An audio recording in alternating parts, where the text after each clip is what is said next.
What type of position is this, bro? That's the 16. Yo! That's the 6'7". This is Bro, crazy. he's shitting. His ass is on his face. He's shitting on him. Volk is shitting on him. Yo. Volk just farted on Lopez. This is the most disrespectful shit I've ever seen in my life, Bro, bro. Lopez is eating his ass. Bro, what is this? Oh my God, his butthole was in his nose. Bro, is that even legal? This is why Diego Lopez lost. Bro, what move is this, bro? He needs to go back to the drawing board, bro.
I mean, when you've got a guy like Diego Lopez who's going to bring it, you know he's going to bring it. He's a gamer. He's going to want to get in the face and make it a fight. So we're going to have no choice but to fight.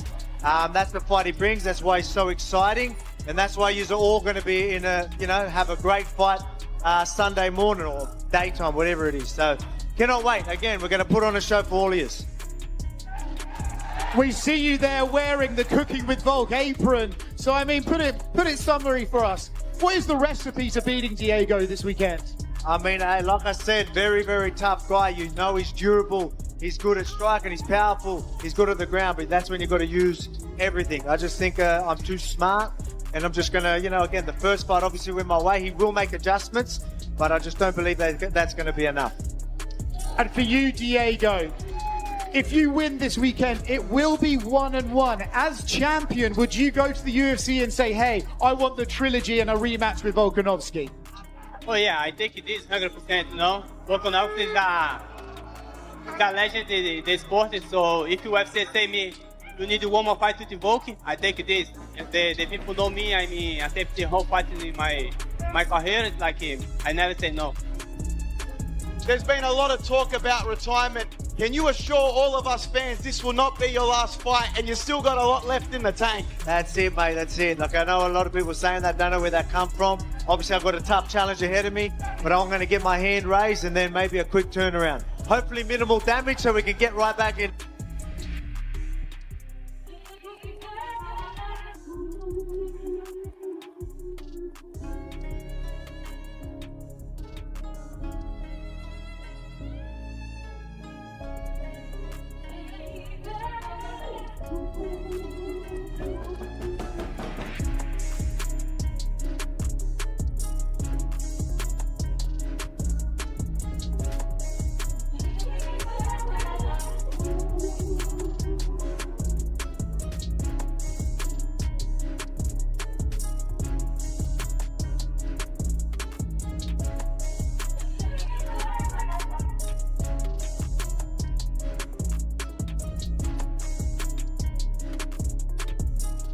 The UFC just dropped the most controversial title fight announcement of the year, and the MMA world is absolutely losing its mind. Alexander Volkanovski versus Diego Lopez is happening again, and nobody can agree if this rematch makes any sense at all. Some experts are calling it a legacy-defining moment. Others are saying it's the biggest mistake the promotion has made in years. And here's the wild part. Both fighters are going into this bout with completely different mindsets than their first encounter, which means everything you think you know about how this plays out could be dead wrong. Lopez made the necessary adjustment to be able to keep up with Volk. Volk is going to move. Volk is going to score. And can Diego Lopez stop him from doing that? I think Diego, he's really focused on trying to just, correct any mistakes that he made on the first time. But yeah, I think Alex is going to come in strong too. I don't know what's their strategy is going to be, because the fight was kind of like so close the first time. So let's start with the elephant in the room. Volkanovski himself doesn't even think this fight matters for his legacy. The champion went on record saying this rematch doesn't hold the same gravity as facing completely fresh challengers or being the first to hand a seasoned veteran their initial defeat. Think about that for a second. The guy defending his title is basically saying this fight won't define his career because he already dominated Lopez once before. But here's where it gets interesting. Volk admits he understands why fans are going crazy for this matchup. He knows the first fight was an absolute barn burner that had everyone on the edge of their seats.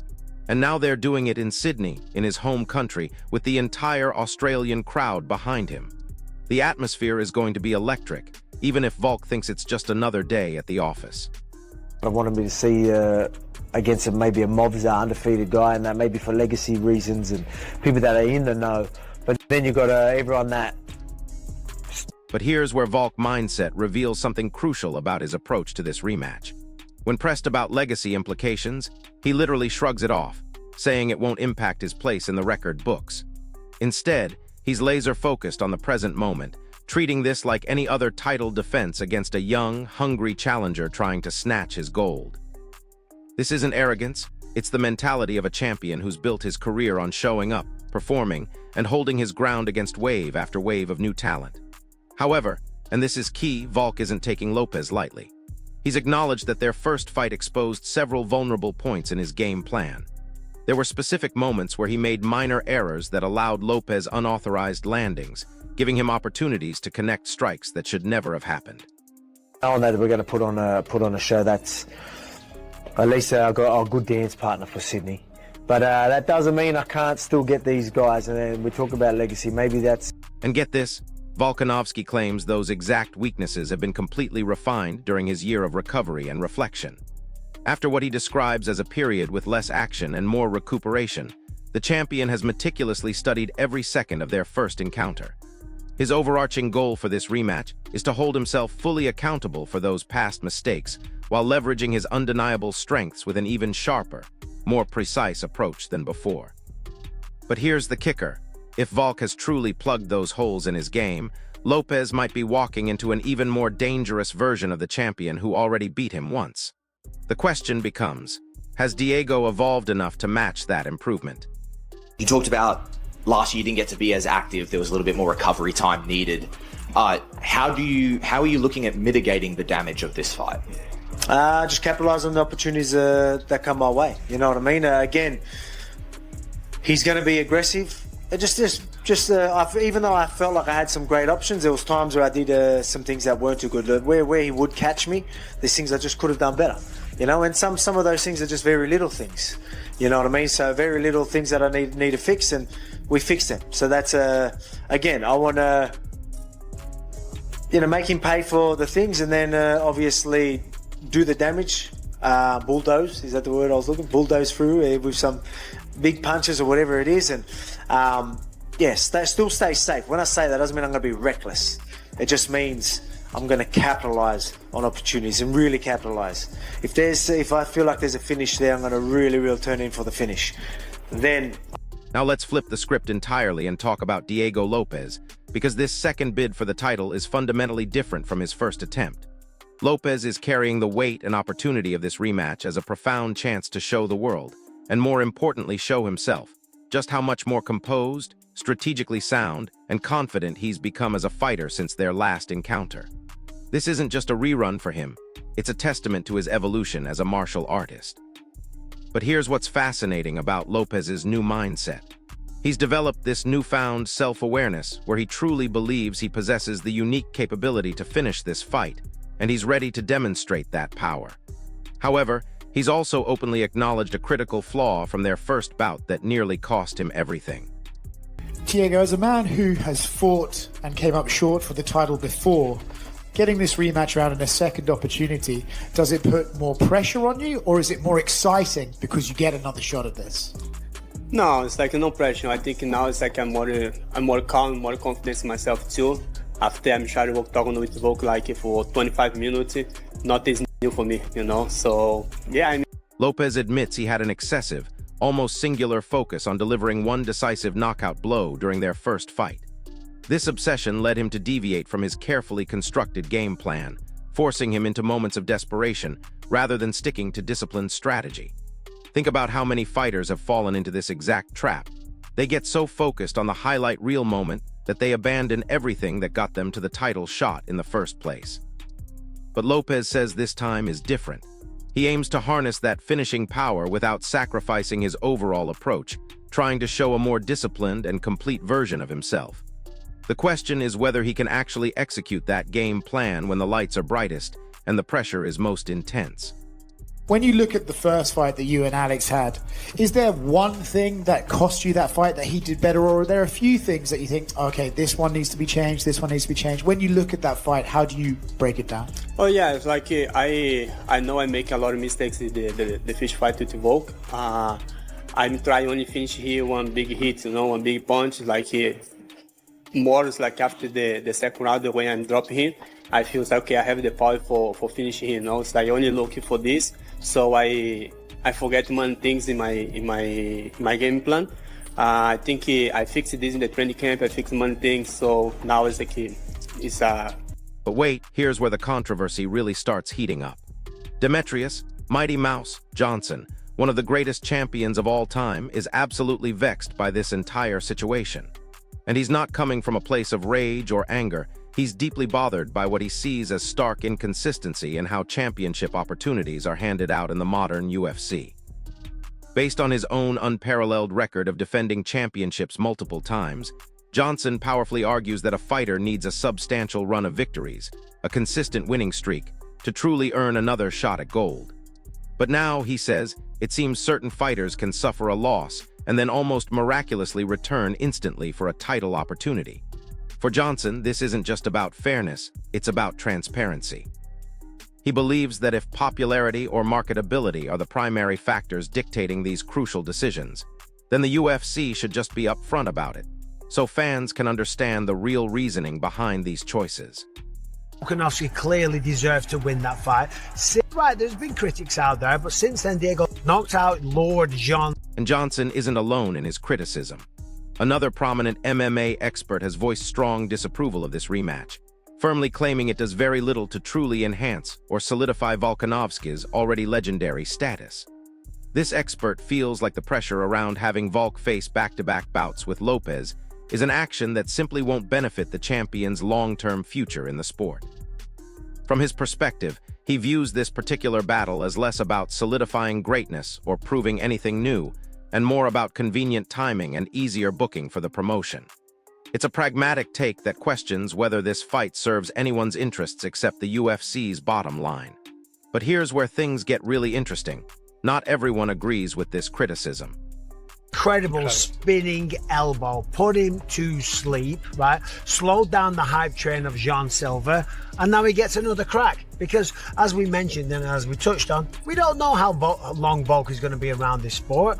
And listen, Diego Lopez has a chance now to go back in there and right the wrongs. He's got to be more active, he's got to go first, he's got to lead the dance. But one thing we know about Volkanovski is that the man has a ridiculously high fight IQ. He takes this sport so seriously. He's got one of the best teams around him in terms of technical input. So it's on both sides. He's had 25 minutes with Diego Lopez. He'll watch that fight. Lauren Murphy, a respected analyst, rates this fight heavily in favor of Alexander Volkanovski, but her reasoning goes deeper than just picking the champion. While she acknowledges Diego Lopez's undeniable skills and potential, Murphy is convinced that across 100 imagined contests between these two, Volk would emerge triumphant almost every single time. What does she base this bold prediction on? Murphy highlights Volk's unparalleled fight IQ and his remarkably calm, almost stoic demeanor under pressure qualities that allow him to systematically dissect opponents. She specifically points out that Diego's previous bout revealed clear defensive flaws and openings that a meticulous combatant like Volk would absolutely leverage with surgical precision. To Murphy, Volk's combination of strategically sound game planning and his uncanny ability to seize even the slightest opportunities firmly establish him as the undeniable frontrunner. Everything about Volkanovski impresses me. I mean, number one, when you speak to the guy, he's one of the best human beings. He's so humble, he's so down to earth, he's got a great sense of humor, he's a man of the people, he's awesome at cooking, he's a great little actor. You see the skits that he does online, like the old man bit, you know, like falling asleep and everything, walking out with a walking stick and whatnot. And then combine that with his fighting ability, his fight IQ, the way he stays calm under pressure, the way that he learns from all performances, the discipline that he has throughout all of his training camps. I mean, the man, you can't get a better champion than Alexander Volkanovski, and Australia could not have a better person to represent them on the world stage than Alexander Volkanovski. But hold up, because not everyone is drinking the Volkanovski Kool-Aid.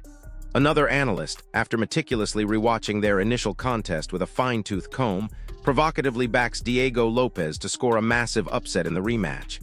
And get this, he doesn't stop there. This guy goes even further, boldly forecasting a stunning knockout as the definitive finish. Now that is a truly audacious viewpoint that completely upends conventional wisdom and brings entirely new depth to the pre-fight discussion. It's an electric prediction that forces all of us to rethink the genuine danger and immense threat Lopes poses, especially when he's fully in his prime and executing at peak performance levels. Right, like I've been in your shoes before, right? Like I've defended the belt so many times. I see the guy who's next in line. You know, Joseph Benavidez. After I knocked him out, I beat him in in Toronto. He goes on a 5-fight win streak. He gets the next title shot. John Dodson, I beat him. He goes on 5-fight win streak. Nowadays, it's like you fucking lose to the champion. You go get one fight and you come back like you already back in the title shot.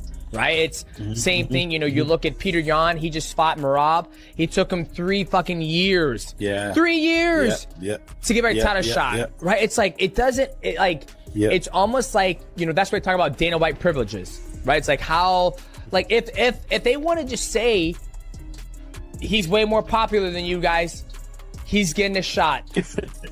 That's why he's getting a shot. Just way more popular. I don't give a fuck. This man's on a 20-fight win streak.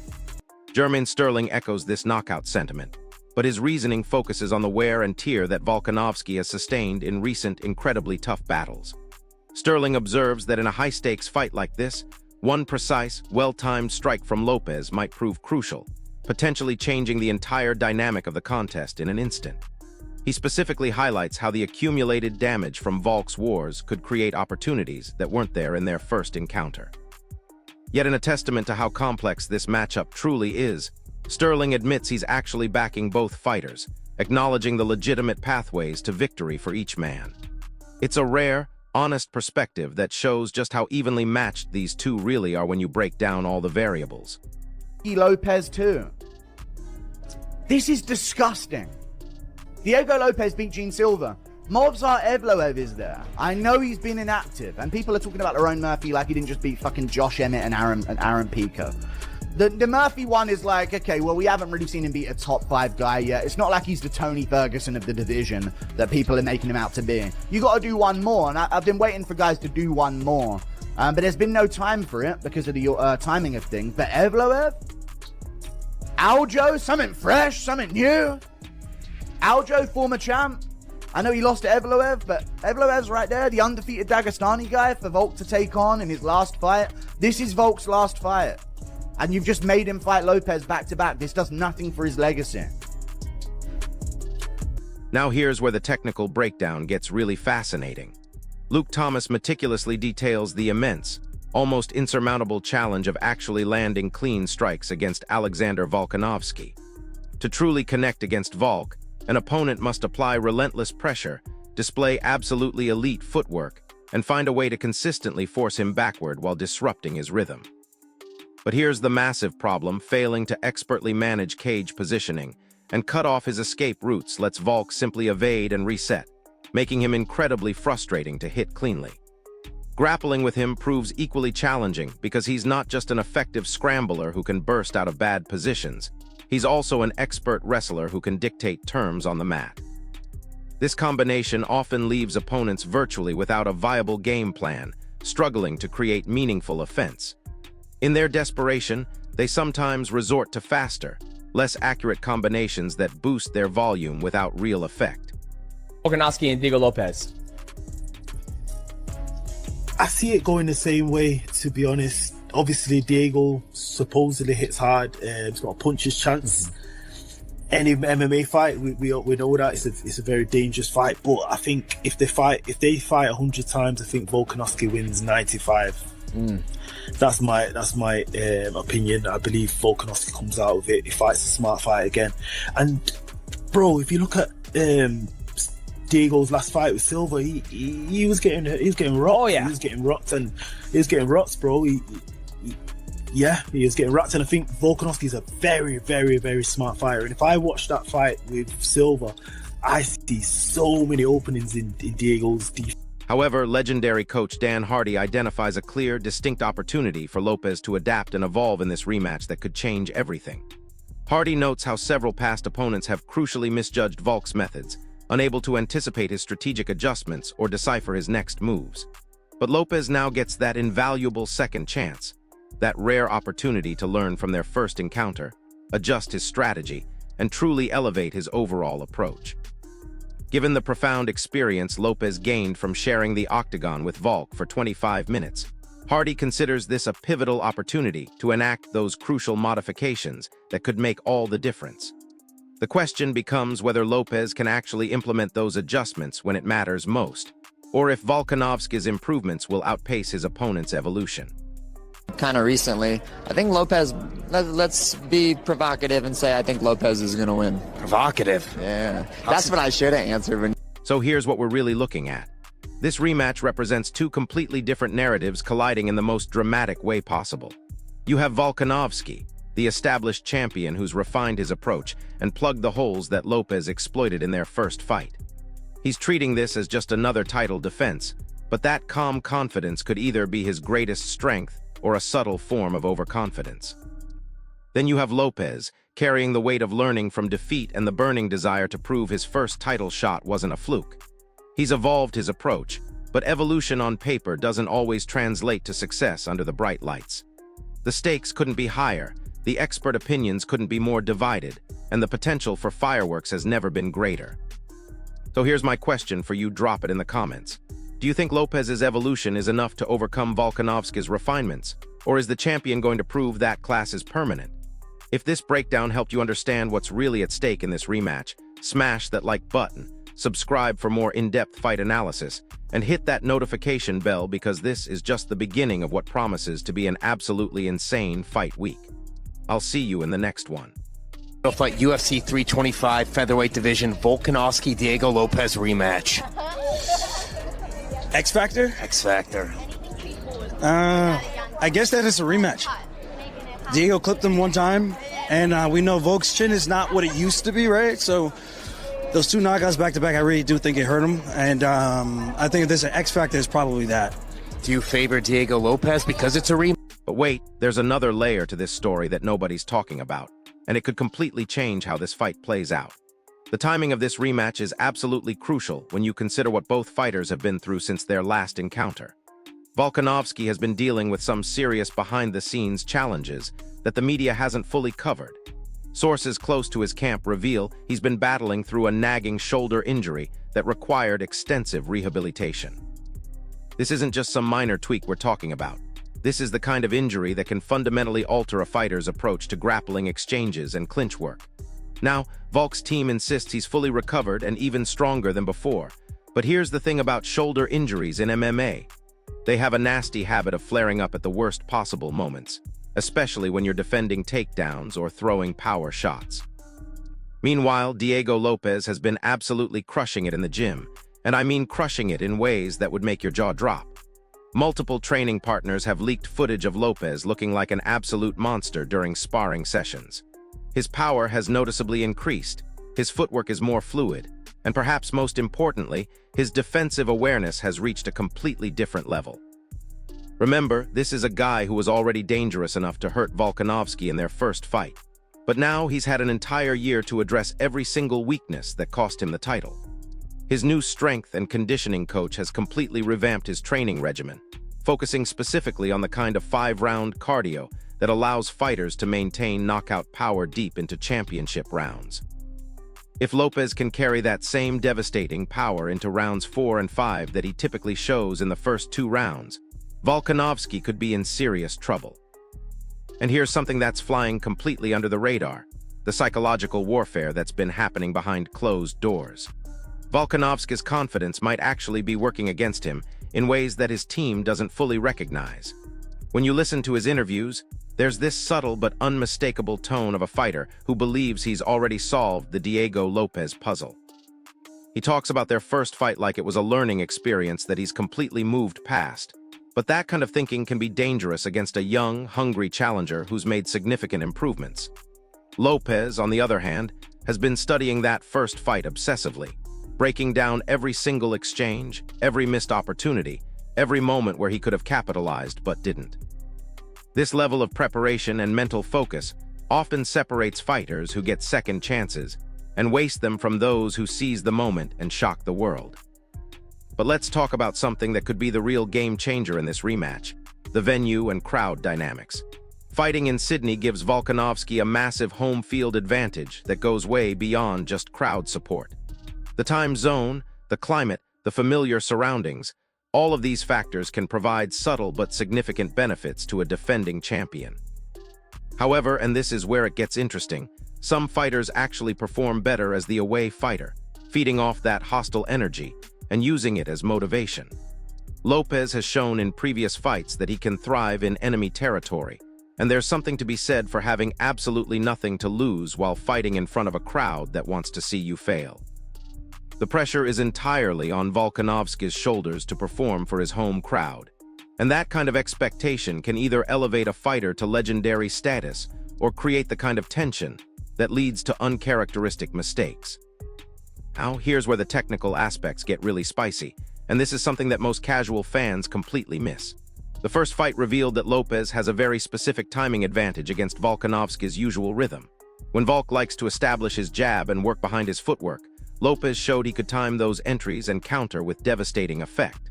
But here's the key detail: Lopez only capitalized on about 30% of those timing opportunities in their first encounter. If he's improved his recognition and reaction time even marginally, we could be looking at a completely different fight. Volkanovski's team knows this, which means they've undoubtedly worked on varying his timing and entry patterns. This becomes a chess match within a chess match, where both fighters are trying to anticipate and counter their opponent's adjustments while implementing their own improvements. The betting markets are telling a fascinating story that reveals just how divided the expert community really is about this rematch. While Volkanovski opened as a significant favorite, the line has been moving steadily toward Lopez as more money comes in from sharp bettors who see value in the challenger. These aren't casual fans throwing money around.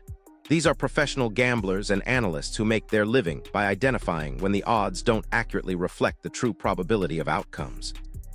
The fact that smart money is backing Lopez suggests there are factors in play that the general public isn't fully considering.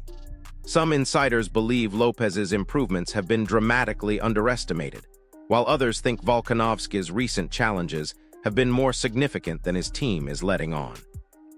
Speaking of insider information, there are whispers coming out of both training camps that paint a very different picture than what we're seeing in public.